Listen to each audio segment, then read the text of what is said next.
Compton Rick Rock TV. Let's get to the content. One of Suge Knight's goons, Mob James, took the stand yesterday in the Tupac trial. A lot of people seen this, sent it to me on Instagram. I seen it all over the place, and a lot of people didn't understand why he took the stand. I understand. I know exactly why he took the stand. He already is a content creator. So guess what? This is the perfect opportunity for him to go up. Don't look like he doing too good financially. I don't want to count nobody's pockets, but we all know how money look. It seems like one of the man's tooth is missing, and anybody with some money will go get them teeth fixed. That's the first thing they're going to do is get them teeth fixed. But anyway, we're going to talk about this, man. Let's get over here. This is on Bomb First. Let's go check it out. This is going to be a long one. Very entertaining, very interesting. Mob James is from the city of Compton, so it's only right that I cover this content. Let's get to it. Rest in peace to Tupac Shakur. Let's go check it out. Let's go. You may be seated.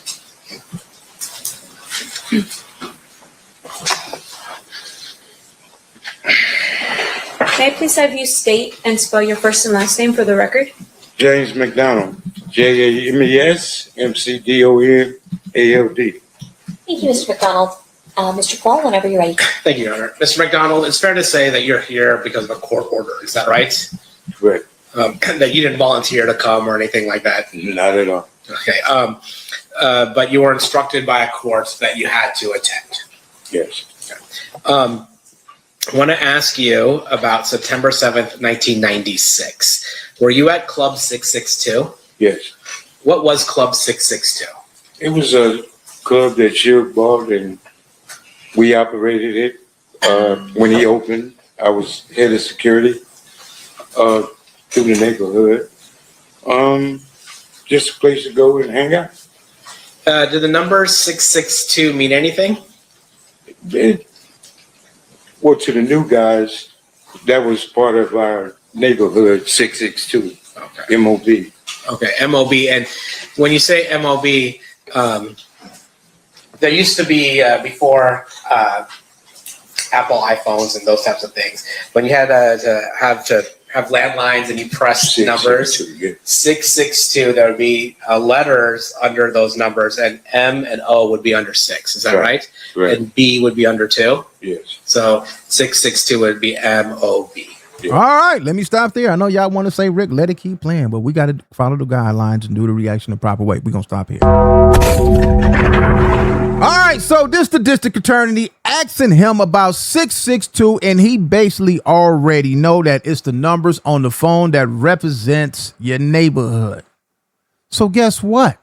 When they see you guys representing these hood days that you put online, they study it. That's how he know about the 662, and that's why he's setting him up and preparing him, greasing him up, fattening the frog for the snake, setting him up. All he got to do is say, what that boy say? I refuse to answer. I don't recall. What's his name? YSL Woody. I don't recall. But he does the opposite. And this was a stump down gangster. This guy right here, if you talk about a gangster, he was the statue of it. Let's get back to it. Okay. When you talk about Suge, are you talking about Suge Knight? Yes, sir. How do you know Suge? He lived in my neighborhood. And is that in Compton? Yes. Okay. When you were at Club 662, you said you were head of security. Yes. Was somebody by the name of Reggie Wright Jr. there with you? Not at that time. No? No. When was he with you? I got out of prison in 1988. Suge came and got me in 1988. Like 4 days from coming home. Started another company, Burn Hill Records. Then Death Row Records came. Soon as Death Row was launched, Reggie came a few months after that. Okay, so we're talking about the start of Death Row Records. Reggie wasn't part of Death Row Records initially, but you were. Yes. And then Suge Knight, was he the boss of Death Row Records? Yes. Okay. Was Suge from the same neighborhood? From the mob? Yeah. I wouldn't say Suge was.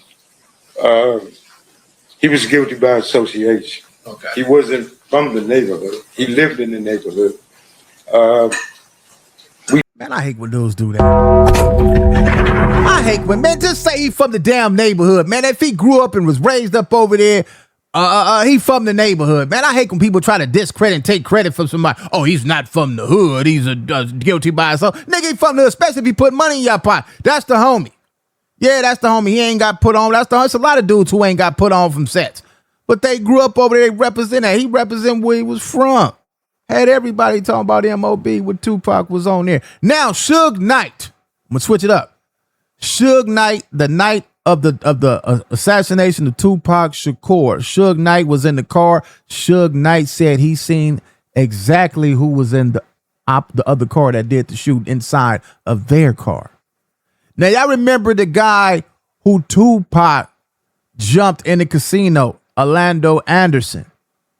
Y'all remember when Orlando Anderson got on the stand and got Suge Knight out of trouble and said, man, he didn't have nothing to do with it. Right? Y'all remember that? So now the shoe is on the other foot. Suge Knight is the only one who can point out Keefe D. Keefe D, which is Orlando Anderson's uncle, who was supposed to been in that car, according to Keefe D. Got all on the internet and said he was in the car, so forth. Now, imagine if Suge Knight was to get on the stand and say, he didn't have nothing to do with it. Matter of fact, I didn't even see him in the car. He's lying. That can work in Keefe D's favor, right? But Suge Knight can also say, hey, man, I don't want nothing to do with none of this. I don't know nothing. I don't remember nothing. And let it be what it's going to be. This is a cold situation. The only person that got Keefe D in jail right now is Keefe D. And the only person that could save him is Suge Knight. Ain't that crazy? That's wild. We looked at him as somebody from the neighborhood. When he started Death Row and started to recruit us, then yes, he's from the hood. So I guess there's a difference between living on a certain street versus being from the hood. Yeah. And how would you describe that difference? I look at it, you have three different type of friends in the neighborhood. You got gang members, you got gang bangers, and you got men that just guilty by association from living in that area. Okay.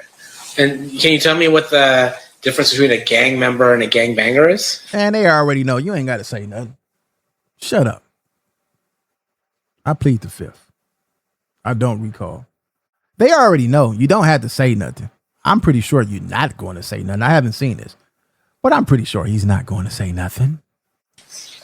A gang member hangs out. Gang banger. Oh, man, what the? Come on, man. They already know, man. Oh, man. Handles his business, put in work, do what the gang do.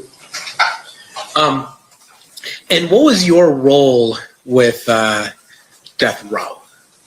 I was the guy that if something happened, Suge would have you take care of that. Like Snoop Dogg trial, there was issues up there. I was sent up there to make sure those problems didn't happen again. And are those problems, and I'm not asking you to get into specifics, but are those problems meaning issues with other people who might be gangbanging or might be trying to threaten folks? Correct. Yes. And you are somebody that... Boy, you can look at Keefe D in the background, man. It's sad to say, man, they fit to get you, man. I don't think Mob James, hey, listen, Mob James fits to run this content. This is your trial, but this is Mob James' moment. Mob James is fit to be more famous than he ever been after this trial. He's about to be more famous. You did this to yourself. You in the background looking like Mr. Peanut, man. Hey, you did this to yourself by getting on the internet talking about it. So at this point, Mob James is this. He fit to entertain us all, man. I see where this is going. I'm not even mad at him because you told on yourself, so you can't say, man, he telling on me, man. But even though these DAs know everything about the streets, there's so much street stuff on the internet. They didn't got this in law school. They study this now. But yeah, man, you pretty much done, man. You did this to yourself, man. I don't see you getting out of this. I'm just being 100. I don't see you getting out of this, man. That Suge relied on to be able to protect his roster of music artists and other things like that. Correct. And after you were asked to help out with Snoop, did Snoop have any other problems? No, we didn't have one issue at court. Now, I'm going to ask you, fast forward a little bit to, were you familiar with the South Side Compton Crips? Yes. Would you say they were somebody you were in alliance with or a rivalry with? Right. Okay. And would sometimes that rivalry get violent? Anytime you're dealing with the gang life, there's going to be violence at any given time. Are you familiar with somebody by the name of Tupac Shakur? Yes. How are you familiar with Tupac? He was assigned to death row. And when he was signed with Death Row, would he also hang out with you guys? He hung with my brother now. Yeah. Not me. Who is your brother? Alton McDonald, Buntry Ave. Did he went by Buntry? Yeah. Rest in peace to Buntry. I never met him, but I heard of him. Rest in peace to him. Let's get that clarified. Now, during this time, is it fair to say that Mr. Shakur had an issue with rappers from the East Coast? I think Tupac inherited the beef between Suge Knight and Puck. Okay, that was your perspective of it. That's all it was. And we all fell. Some of us fell victim to it because we allowed ourselves to be a part of the BS, should I say. And that was a situation between record companies, not gangs. So technically it wasn't our business.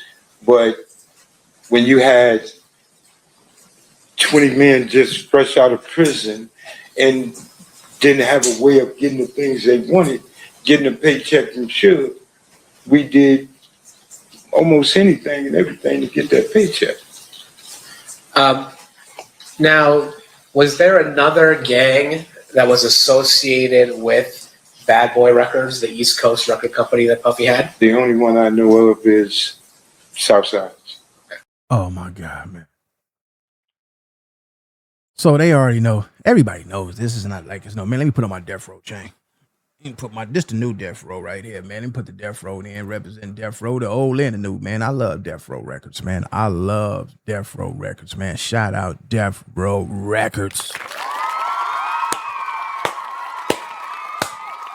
Without Death Row Records, NWA and all them, but man, Death Row Records, them guys was different. That was different. That changed everything. Death Row Records, shout out all them guys over there, man. Salute to Death Row Records.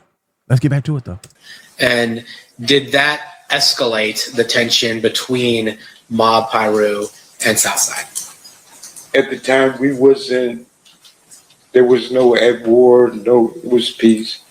And when the two record companies got into it, Bad Boy went to Keefe D now, and Suge came to us. So that intertwined everything, and we had issues. Do you recall any instances that you were at where there were those issues manifested itself in terms of violence? Are you serious? Don't ask me that right here. I told y'all, Mob James, he's a professional content creator. He got the courtroom laughing. He looking like, shit, I'm not on trial. It ain't me. I'm finna make this a moment. I'm not on trial. A lot of street dudes gonna look at him like crazy, but the old dudes like myself, I'm an old man now. I'm an old guy. I'm looking at this like, man, he found him a moment. You know, the old rules, he wasn't supposed to get on that stand, but in today's time, man, he's using that stand to get him some bands.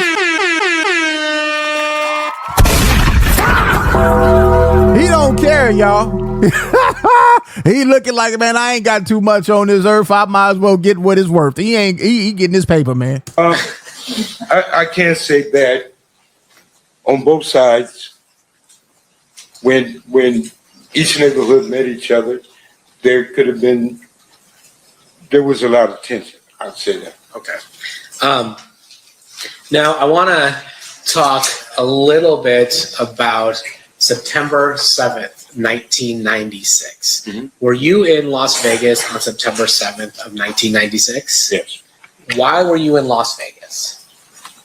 To run the security at 662, we were having issues with individuals that said that they were coming for whatever reason they was coming for, and to come to 662. My job was to not let that happen. Similar to the kind of security you were asked to apply in the whole Snoop Dogg situation. It didn't have nothing to do with Snoop Dogg. It was, everybody came, well, Suge and Bunch of them, his entourage, everybody went for the fight. My job and all of my people were there to make sure nothing funny happened at 662. So we were the fall guys. So if something happened, we was the one that's gonna go to jail for it. Prepared to do that. So nobody else was gonna come up there and disrupt it in that manner. But if anybody remember that night, it was so many Metro and everybody there. No, neither side could have did anything. So it was calm, it was peaceful. So when you say there's so much Metro there, you're talking about so much Metro at Club 662? It was police all over the place. Now you said you were there to be on the lookout for something. What were you? You said I was on the lookout for nothing. I apologize. You were there. He ain't about to get me in jail. I wasn't on the lookout for nothing. Hey, he's entertaining, man. He's from the CPT, man. One thing about Compton, we gonna throw some jokes up in there. We gonna have some fun. But man, this right here, I can honestly say, man, this is an old cat, man. I don't think he's no longer involved in the streets. So he gonna, like I keep saying, the world that we live in today, man. It's about this content. He gonna cover this content. You were there in order to ensure there weren't any problems. Is that fair? To make sure everything was good. And because you had heard there might be some issues. Correct. And what were the issues that you were concerned about? Individuals coming up there, creating an issue we was having with different sides of from with Crips, period. Yeah. So you were worried about Crips. Not worried, I'm sorry. You were there providing security to ensure that Crips did not initiate any violence at Club 662. Not just Crips, that nothing would happen. Okay. Period. Okay. And then when you were there, was Reggie Wright Jr. with you that night at September 7th, 1996 at Club 662? Yes. What was Reggie doing there? Reggie's job was to watch me and make sure I don't get in trouble. Everybody knew how I was. So Reggie, everybody else went to the fights. Reggie was there to watch me with the people that was there. And I'm guessing that you were not the only person there making sure there wasn't any problems at Club 662. I'm positive it was 30, 40 Pirus there. And again, that was to make sure that there wasn't any violence that occurred at Club 662. Right. When at some point that night, do you learn that Tupac or Suge had been shot? That night, yes. Can you tell me how you learned about that? Well, people was coming back and was explaining that Tupac and Suge just got shot. Everybody was in a uproar. A lot of people started even trying to get over there on Cobalt. We couldn't leave because we didn't pay to do this here. It wasn't too long after people started coming back, like Haron came back and went to the hospital. The majority of the people was leaving and then coming back because that night they said Tupac was going to be all right. And even Suge came back with a little bandage on his head. And we thought everything was good. People kept partying. So, and when Suge came back, you said he had a bandage on his head, but the dude said he got shot, but he was grazed, a little scar, but nothing penetrated. some people would describe being shot in the head even Well, slightly. you described it as that. I mean, Yeah. you're wrong. All right.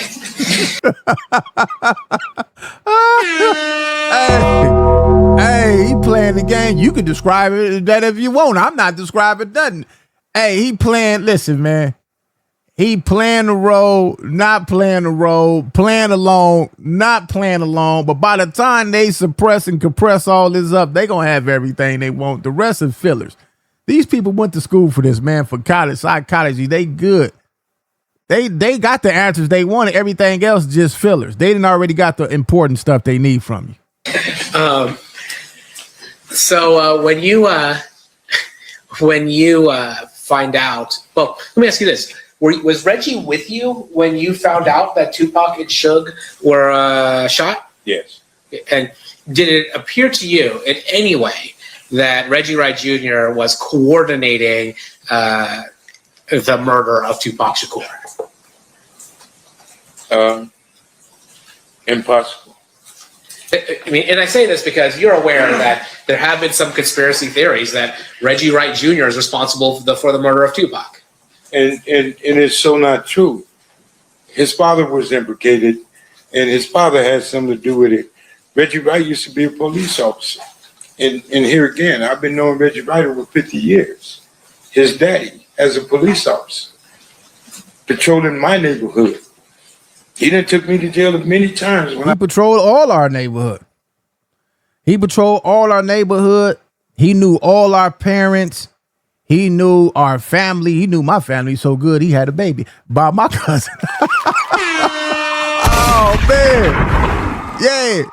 That's my cousin's father, man. Big Reggie, man. Shout out to Big Reg, man. Hey, good dude, man. Little Reggie. Them dudes, man, was different back then. They knew your whole family. They not like the officers you see today that to gun you down from running from them. Them dudes, you could run from them all you want. They already knew who you was. They'd just come back and get you the next time they see you. They already knew they knew your mother now. They knew your grandmother. They come knock on your door. Boom, boom, boom, boom, boom, boom, boom, boom. And be just as polite. Hey, we just coming to get him. Might as well let us come get him before the other people do. You know, he's wanted. They knew exactly who everybody was in the communities. I messed up. If Reggie killed Tupac, then Death Row is over with. Tupac was the money source. Tupac was that guy at Death Row. So Reggie would have had a problem if he would have did that. And Suge, I truly believe Suge would have opened his mouth if Reggie betrayed him like that. So people say what they want to say. After that night, do you stick around in Las Vegas or do you go back to Compton? Well, I stayed in Vegas and we left that morning because we knew we was going to have neighborhood issues, and everybody left and went back to Compton. Why were you thinking you might have neighborhood issues? Well, you asking me some. Right. You see what I'm saying? Why would you think you got neighborhood issues? Why, if somebody unalive Pac, nobody's supposed to know who it was, why would you have issues when you go back to Compton? And y'all see his response. Let me rewind it back so y'all can see Mob James' response. He knew at this point they had him in the crossfire. Listen. After that night, do you stick around in Las Vegas or do you go back to Compton? Well, I stayed in Vegas and we left that morning because we knew we was going to have neighborhood issues, and everybody left and went back to Compton. Why were you thinking you might have neighborhood issues? Well, you asking me some. The issues that we was having was heated, and Compton. What issues? You see what I'm saying? Now this is the next question. I haven't seen this. What issues? What you mean? What issues? Was on fire at the time, and things were happening, and Me personally, staying in Vegas wasn't worth it. That man in the hospital, it's time to go and protect your home front and be prepared for whatever happened there. You know what I'm saying? Like the other side was being prepared and was prepared to do things because Orlando got beat up in there. And that's something you don't tolerate. So you was going to get some repercussions from that and everything else that was going on. So living this life, you got to be ready. If you not, you might as well just lay down. Now, you weren't there for the beating of Orlando Anderson at the MGM, were you? No, I was. Yeah, like we talked earlier, you were at 662. Yeah. But are you aware of why Orlando was targeted? No. I'm aware of a lot of things. Things that was going on. People ain't talked about it in 30 years. Today ain't one of them. I don't mean to be funny.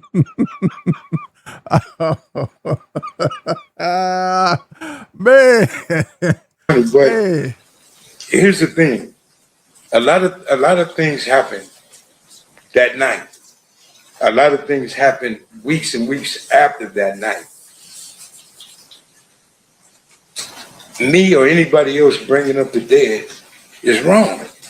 A lot of people got hurt behind this situation in itself.